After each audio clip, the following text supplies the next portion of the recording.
Bonjour, je suis Teddy Bear Grylls. Je vais vous apprendre à survivre en milieu hostile avec seulement un couteau Mora de fabrication suédoise. On m'a parachuté dans les Vosges, un des massifs les plus dangereux du nord-est de la France. Pour se repérer, on peut utiliser la mousse qui pousse sur les arbres.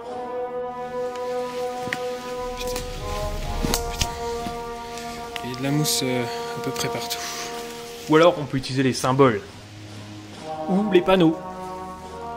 On peut aussi utiliser une carte du club vosgien. Ici la 3619 OT.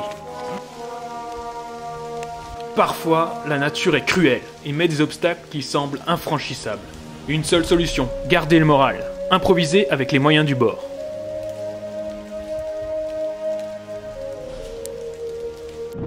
Pour me repérer, je monte jusqu'au sommet.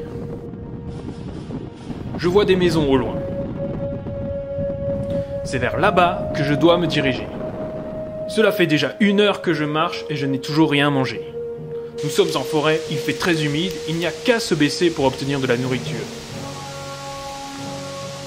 Le secret pour manger des champignons, c'est qu'il faut bien les choisir. Celui-là a l'air pas mal, mais j'hésite. Celui-là, je sais pas.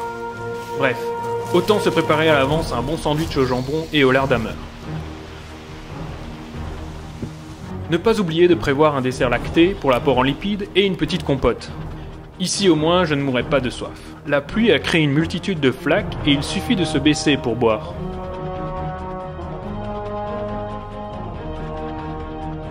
Mais je n'ai pas très soif. Mon dernier apport en protéines remonte à 1h30. Il est temps de se nourrir, sinon je risque de ne plus pouvoir marcher très longtemps. Je vais vous apprendre à piéger un chamois, à le vider et à le faire cuire sur un bon feu de bois. Nous nous observons mutuellement. Il cherche à m'intimider. C'est sans doute un mâle.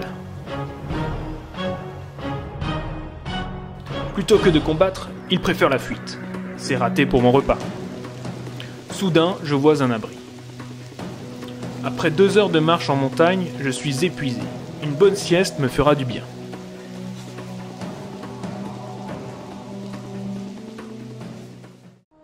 Je reprends la marche afin de retrouver la civilisation.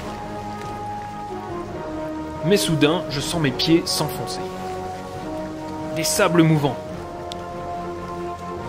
Pour se sortir des sables mouvants, il faut rester calme, ne pas céder à la panique. J'ai une technique imparable. Je contourne la zone dangereuse. Tout randonneur un peu doué de bon sens sait qu'il faut toujours vérifier la météo avant de partir.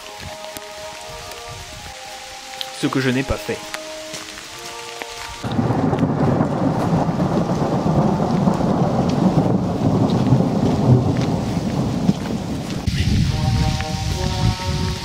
Ah, je suis trempé, il pleut vraiment beaucoup. Et l'orage devient violent, donc Teddy Bear ne rigole plus. Je finis par suivre le torrent. Suivre une rivière mène toujours vers la civilisation. Je tombe sur une voiture. Je crochette la serrure avec mon couteau Mora et je bricole le Neyman. J'ai réussi à survivre.